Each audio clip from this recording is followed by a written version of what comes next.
Hello, welcome to a storytelling video.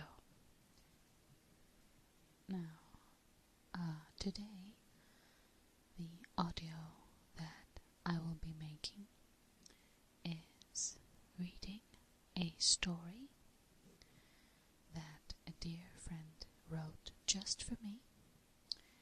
She is an author and she is an ASMR artist as well.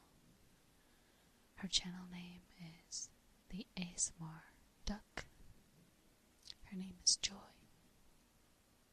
She's from New Zealand.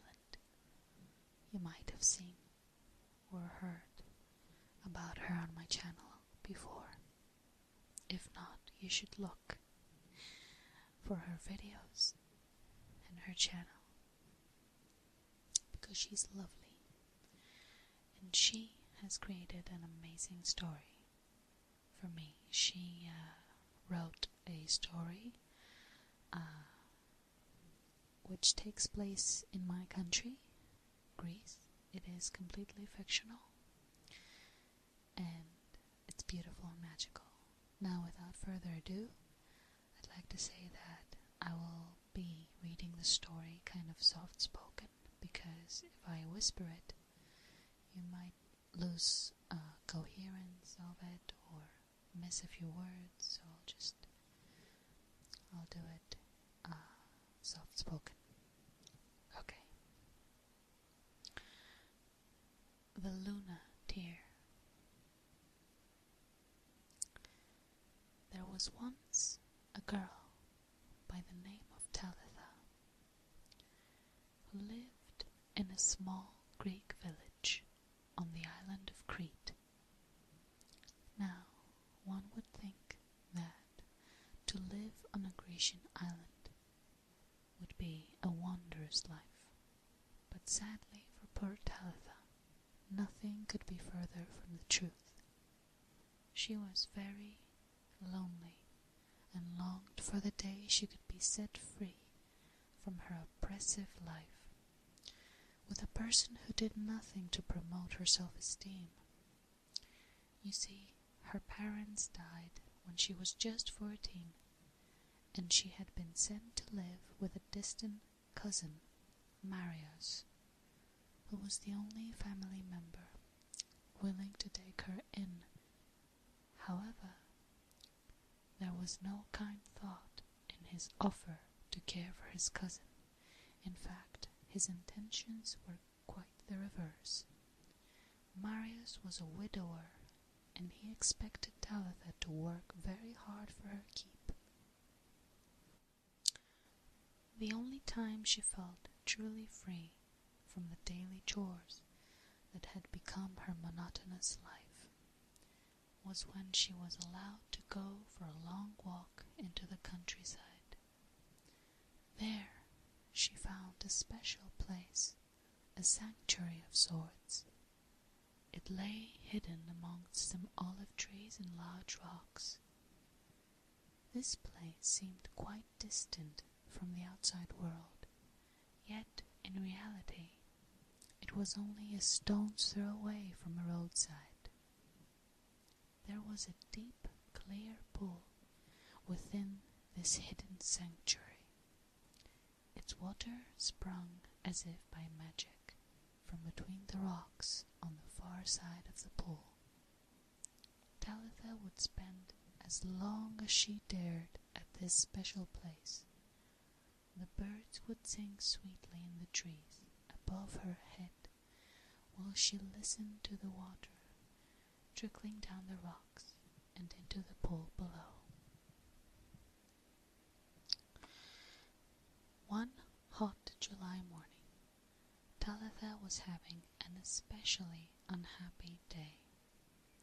No matter what she did, it was not good enough to please her cousin, who treated her most severely. She could stand his insults no longer, and ran crying from the house and straight to her special place. While she sat upon a rock looking down at the sad expression upon her face reflected in the water. Talitha let her teardrops fall freely into the pool.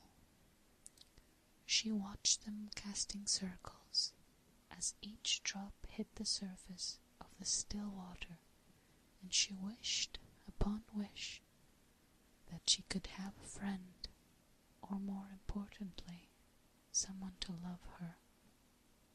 She missed her parents so much that her body ached with the pain of her loss. She dreamed of having a special person who could make her laugh and forget her daily troubles, someone who could make her dreary life more bearable. While pondering this thought, Talitha sat by the pond as long as she dared before returning back home to her loneliness and ever-growing list of chores. However, unbeknown to Talitha, the secret pond had magical powers. The tears that she had shed into the clear water that day started something magical that even the cleverest magicians on earth would never have been able to conjure. That night, in the warm summer air under a moonlit sky, a soft purple haze started to form above the pond. It grew larger and larger until it covered the circumference of the secret sanctuary. Then it rose into the sky, higher and higher, until it could not be seen with the naked eye. As the mist vanished from view, a soft rain began to fall. However, it only fell upon the pond. This was no ordinary rain. This was a magical rain. And as the first raindrop touched the surface of the pond, the droplet immediately changed its form. There, in the light of the moon, a wee imp stood upon the water, as if the pond was made of solid blue marble. She was no taller than a grasshopper, with the greenest of eyes and long auburn hair, which fell to her bare feet. She wore a red dress of woven rose petals, with a purple tunic made from violets. The little water imp was a wondrous creature to behold, and beyond anything one would expect from a magical teardrop. There was something else about this particular tiny imp that surpassed even that perception. Her aura was so radiant that if she were to stand in front of the coldest soul in the world, the glow her aura created would surely warm them to the core of their being. One would doubt there would be a single person alive that would not be touched with happiness by this imp's warmth. She walked across the water to the edge of the pond and alighted upon one of the nearby rocks. There the imp sat patiently, waiting for the young Grecian woman who had created her to return to the secret sanctuary. The next day was especially stressful for Talitha. Financial times were hard in Greece, and with the extra stresses this put upon the good folk of this ancient land, her cousin was not coping very well. Talitha ended up on the receiving end of his frustrations as he yelled at her drunkenly to fetch him more wine. Once she had poured him a fresh glass, he almost spat out the words she was dreading to hear. "I have decided that you are to be married to my good friend Marcus. He thinks you're pretty, although I do not see it myself. But who am I to judge my friend's taste in women? I can't afford to keep you here any longer. But Marcus has told me if you are to marry him, he will let you clean my house and cook my supper each day. A very fair exchange, I'd say." Talitha did not know what to say, or how to act when she was told this shocking news. All she could do was to run from the house and her cruel cousin as fast as she could. She needed the peace and quiet of her sanctuary to think of how she could save herself from such a horrid plot. No sooner had Talitha pushed aside the branches of the olive tree to sit by the pool than she spied the wee imp looking up at her with a radiant glow. As much as Talitha was surprised to see such a wondrous tiny creature sitting on the rock next to her, she was not afraid. She was more in awe of such an amazing sight, and she felt at ease for the very first time that day. "What heavenly star did you fall from, imp? Or are you deep within my imagination, come to release me from my binds?" "You are correct on both accounts, Talitha. My name is Minas, and I am a child of the sky, the water, and the earth, and you created me from your teardrop, with some help from Luna's rays. I am here to serve you and you alone, but given my small size, the magic I am about to bestow upon you will only last half a day. Therefore, you need to be very careful when answering the question I'm about to put to you." As she said this, the little imp smiled so brightly that her clothes shone like the first rays of sun upon the morning dew. A tingly feeling washed over Talitha, and she felt at total peace. "I will grant you one wish, but whatever you ask for will only last 12 hours, and then everything will return as it was once before. Even if you asked to be the richest person in the world, you would lose all wealth you have obtained when the time is over. So, bearing that in mind, what does your heart most desire?" Talitha looked at the imp with surprise. How could she, of all people, be offered such an amazing gift? She couldn't think what she wanted the most, apart from wanting to be free of her horrid cousin. After a few minutes' thought, Talitha finally replied, "I would very much like to visit the city of Valletta in Malta. It is a place that intrigues me with its amazing history. But how are you to get me there?" "Oh, that is the easiest thing in the world, but you must trust me with what I'm about to ask you to do." Talitha nodded in agreement. How could she not trust such a wondrous magical creature? "Very well, then. Step into the pool and walk into the center. When your feet can no longer touch the bottom, you must relax and let the water carry you downwards, without fear or trying to struggle free. And forget, in 12 hours' time you will be returned to your home in Crete, and everything will be as it was before." After hearing this command by the imp, Talitha only hesitated for a second before stepping into the pool.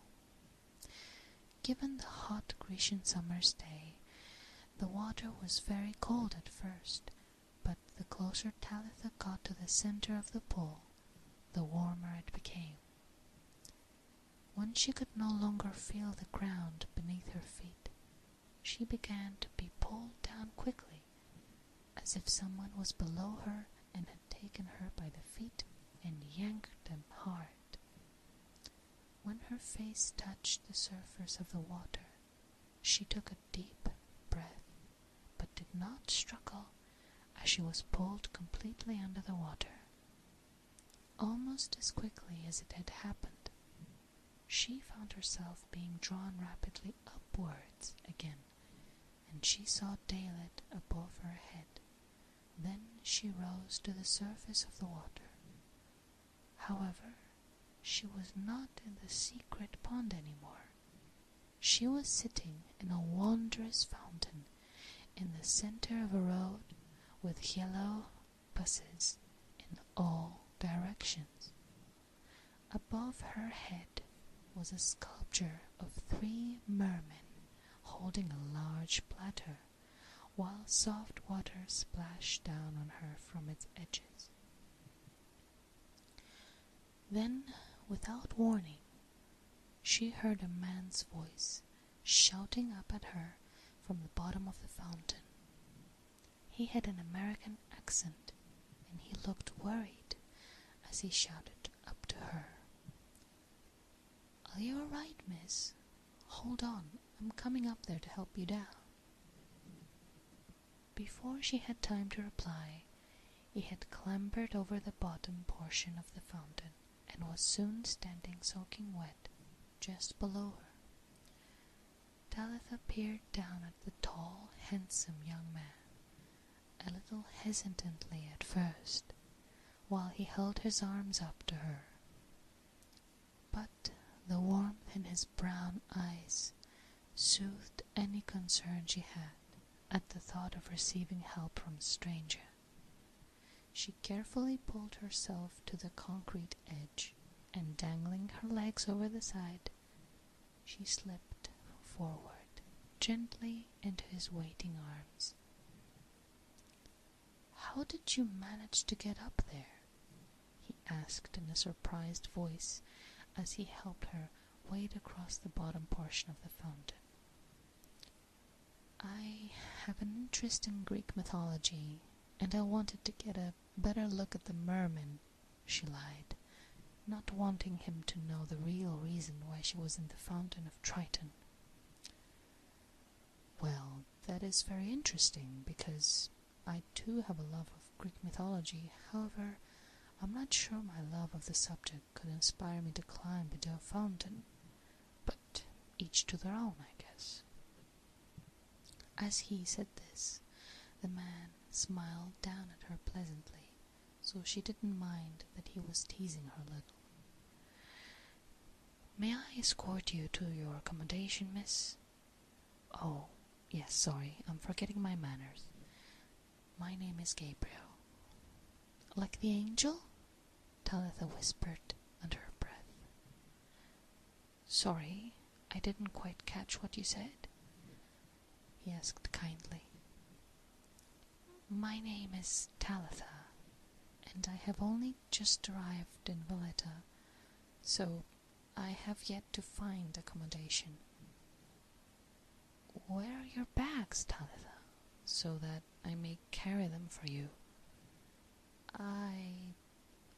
I don't have any bags with me," she replied a little awkwardly.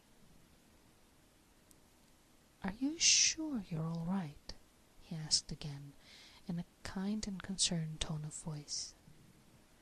"Yes, quite all right, thank you." "Do you have something to change into? Your clothes are soaking wet, as are mine," he added, looking down at the water dripping off the bottom of his pants and onto the ground. Talitha looked up at him a little nervously. She didn't know how to answer his question. "By your silence, I'm guessing you have come to Valletta with no clothes, nor money to buy any, am I right?" "Please, I don't wish to pry into your personal affairs. However, I would not be a very good person if I didn't help you with this little predicament you seem to have got yourself into. Now, would I? And given your interest in Greek mythology, it is the least I can do for a fellow lover of the arts. Oh, and in case you think there is a hidden agenda as to why I wish to help a damsel in distress, that thought could be no further from my mind." Upon him saying this, Talitha thought she would melt. She had never met such a warm and kind man in her entire life. Apart from the many American tourists who visited Crete, this man was the first American she had ever really spoken to before. "I can't let you do that for me, although it is very kind of you to offer, Gabriel. Please, on this one occasion I must insist. There is a marketplace not far from here. Let me take you there to buy something suitable to change into, and some lunch at least.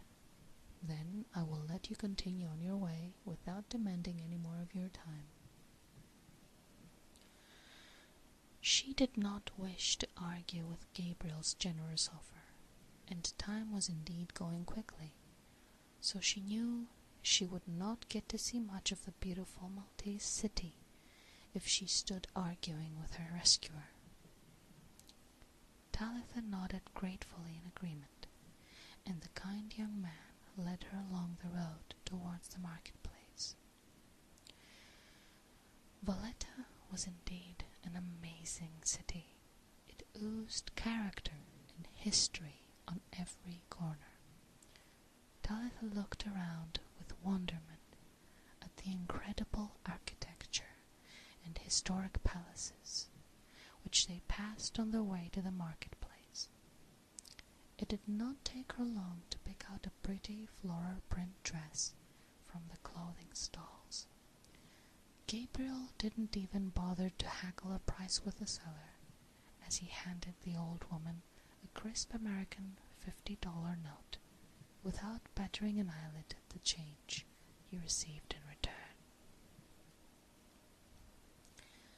"Now you have something to change into. May I suggest we return to my hotel, which is just round the corner from here? I will wait in the lobby while you take my room key and get changed into your dry clothes. Then, once I have done the same, we will have some lunch at the cafe. Will that be all right with you, Talitha?" She nodded happily. This kind man put her so much at ease. She could not imagine there were any malicious intentions in his suggestion for her to return to his hotel room. After all, he did say he was willing to wait in the lobby while she changed out of her wet clothes. The Excelsior Grand Hotel was a very luxurious accommodation. Talitha looked up at the beautiful chandelier, which took pride of place before the double staircase, with its wrought iron banister and brilliant red carpet which lay upon the stairs. Gabriel fumbled around in his jacket pocket for a moment before reaching towards Talitha with his hand held out. "Here is my key. The room is the presidential suite on the 10th floor. Please make yourself at home. There is a hair dryer in the bathroom if you'd care to use it, and plenty of towels.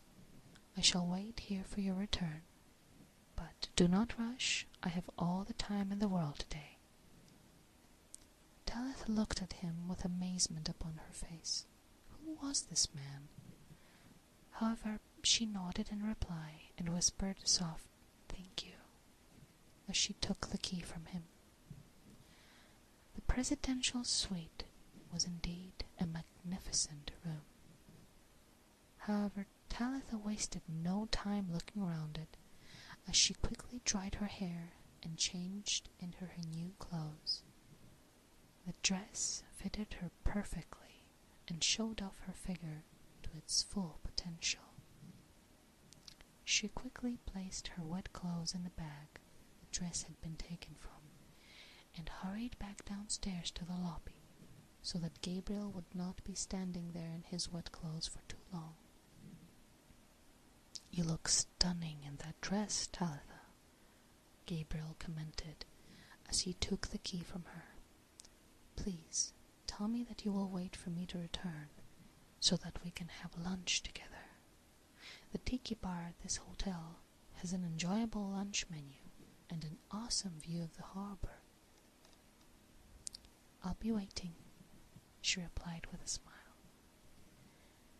10 minutes later, Gabriel returned, dressed in a finely cut off-white linen suit and light blue shirt. He was indeed the most handsome man Talitha had ever seen. "The cafe is this way," he said, escorting her outside. While engaging in a relaxed conversation, they sat at the table by the balcony, overlooking the view of the ocean. It had been a long time since Talitha had been spoken to as an equal by another man, and she relished this experience.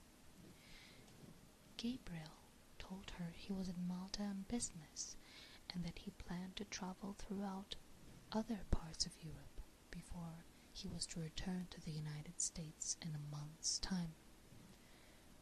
However, he did not try to pry information from Talitha about her own life. He just listened with interest when she told him she was from Crete. Most of their conversation was about their love of Greek mythology and the arts. Time slipped by quickly, as if it had not moved at all. It was only when Gabriel had to make a quick business call that Talitha noticed it was already 3 in the afternoon. She would have to hurry if she wanted to see the rest of Valletta before the magic ran out and she was pulled back to Crete and her life of misery. As much as it pained her to do so, when Gabriel returned to the table, she told him she had to go. "I have much of the city I wish to see, and my time here is very limited. Thank you so much for your kindness. I am very grateful. How may I contact you, Talitha? Because I would very much like to see you again?" Gabriel replied, with almost a hint of disappointment in his voice. "I'm sorry. I will be leaving in a few hours' time to return home, and I have no way of keeping in contact with you," she replied in almost a whisper. "Well, if that is the case, may I spend those last few hours with you, Talitha? I will happily show you to whatever tourist location you have in mind to see, if you will allow me to accompany you. I had planned on a diving trip to the HMS Maori wreckage in the harbor this afternoon, but I can easily postpone that for another day." Talitha felt her heart rise up into her throat. She had never had someone so willing to spend time with her, especially when he was happy to change his own plans to suit hers. She felt excited and humbled that this American gentleman wanted to remain in her company. However, she was also a little nervous about him joining her, because she was unsure how she was going to be suddenly pulled back to Crete when her time in Malta came to an end. But she nodded her head in agreement, without giving this issue another thought. would you like to see, Talitha? I have seen most of the attractions this city has to offer, so I'll be able to take you to see them. I would very much like to see the Sacra Infirmaria. You may know it as the Holy Infirmary. My mother told me about it and its history when I was young. She was a nurse, and when she and my father visited Valletta, that is one of the places they went to see. Then we shall go there first, Gabriel replied with a smile. The next few hours went by quickly, while the pair visited one wonderful sight after the next, and the time slipped by so fast that Talitha almost forgot she was to be pulled away from the city at any moment. It was when Talitha needed to use a restroom that she was brought back to the realization that her excursion was at an end. The minute her hands ran under the cold water from the tap in the restroom, she was suddenly pulled forward with a great force towards the water running down the plug hole. Talitha was terrified that she would be squashed to death. However, something in the back of her head reminded her of the words the imp had said: "You must relax and let the water carry you downwards, without fear or trying to struggle free." When she did this, Talitha soon found herself dripping wet and standing in the bathroom at her cousin's house. Her heart sunk with the realization that her magical day had ended. What would Gabriel think when she never returned from the restroom? Talitha slumped down on the bathroom floor and wept. She would never forget her one day of freedom and romance. Yes, romance, because if there was a possibility that one could fall in love in only a few hours, she was sure that Gabriel had stolen her heart. But nothing would ever come of it now. She would never see him again, and she was destined for a life of misery as Marcus's wife. While she sat there weeping, there was suddenly a loud banging on the bathroom door. "I know you're in there, Talitha. What is the meaning of you being away all day? I had to make my own lunch and dinner. I shall not have you stay here a moment longer, do you hear?" he yelled with a drunken slur in his voice. "I will take you to Marcus's home tomorrow and let him teach you to be an obedient wife.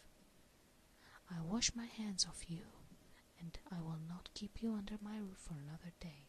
You are a worthless excuse of a woman." While this was happening in Crete, back in Malta, Gabriel was getting increasingly worried that Talitha had not returned from the restroom. He asked the lady entering it if she could check that his friend is all right. When she returned to inform him that there was no one inside, Gabriel could not understand why Talitha had left so abruptly without saying goodbye.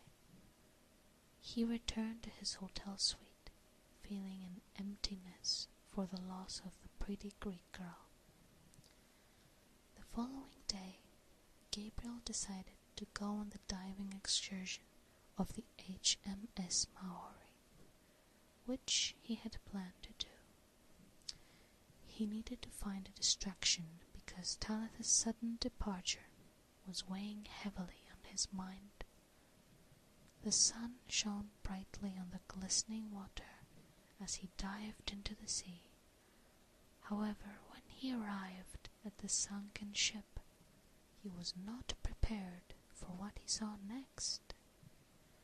There, sitting on the railing, was a tiny creature dressed in red and purple clothes, who was not in any way, shape, or form a mammal that belonged in the salty ocean. Minas looked at him intently, and but as he stared into her eyes, the image of Talitha was staring back at him. Although he was not scared, Gabriel wondered if there was a lack of oxygen in his tank, for surely he had become delusional. He kicked off, swimming upwards to the surface, as quickly as he dared, with decompression stops on the way. When he reached the surface, Gabriel began to wonder if he really was losing his mind. There was no sign of Valletta's harbor anymore. Everything had totally changed in front of him. He made his way through the aqua blue, crystal clear water and up onto the sandy white beach. He had no idea where he was, or more importantly, how he had got there. Gabriel decided to head towards the houses he spied in the distance and ask where he was. No sooner had he walked along the beach and drawn close to the nearest house, that he saw a couple of people walking towards him. Although it looked more like the young woman who was being dragged towards his direction by a rather burly-looking man with black hair and olive-tanned skin. Whatever the case, Gabriel was not impressed with what he was witnessing. "Are you all right there?" he couldn't help calling out to the young woman. Upon hearing the American's voice, the man stopped in his tracks, and as the distressed young woman looked up towards Gabriel, he could then see that it was Talitha. His heart skipped a beat. Surely he was dreaming this whole situation. It made no sense at all. But before he could say another word, Marius looked at him with a menacing glare and yelled rudely, "Mind your own business, Yankee." "Well, you see, I can't do that, because it is my business. The young woman you are holding captive is my girlfriend," Gabriel replied abruptly. There was a stunned silence for a moment, as all three people stood there looking at each other. Talitha could not believe that he was Gabriel, let alone that he had just stated that she was his girlfriend. Finally, after sizing up the American, it was Marius who spoke first. "Well, if that is the case, you are welcome to her. She's nothing but a financial burden to me anyway," he replied, pushing Talitha towards Gabriel, as if she was a sack of olives. He then walked off in the direction he had come, without looking back. Gabriel stepped forward and took Talitha into his arms. "I'm in Crete, aren't I?" he asked quietly, as he felt her body trembling next to his own. "Yes, you are. How did you get here?" she replied in almost a whisper. "You would not believe me if I told you," came his reply. "If you have met a little imp wearing a red and purple outfit, I would," she replied with a happy sigh. "Well, as a matter of fact, I did. But I think that story can wait a while, until I've held you for a time. I don't plan on you ever slipping away from me again, Talitha." They stood there, upon the white sand, wrapped in each other's arms, totally absorbed in that moment, while the faint crescent moon smiled down happily upon them in the clear blue sky. The end. Now, I would like to say a big thank you to my friend Joy for writing this amazing, sweet story. which was very magical, and it really touched me. I love happy endings more than anything. And again, I would like to say thank you to Joy for writing the story. And I'd like to apologize for taking some days until I could actually record it. I hope that you all enjoyed it, and I'm sorry that I had to pause and record here and there, but I kept messing up my words, so I hope the sound is okay in between cut layers. Thank you for listening. I hope you enjoyed the story, and I hope I was reading it okay. Now I'll wish you good night, and I will see you soon.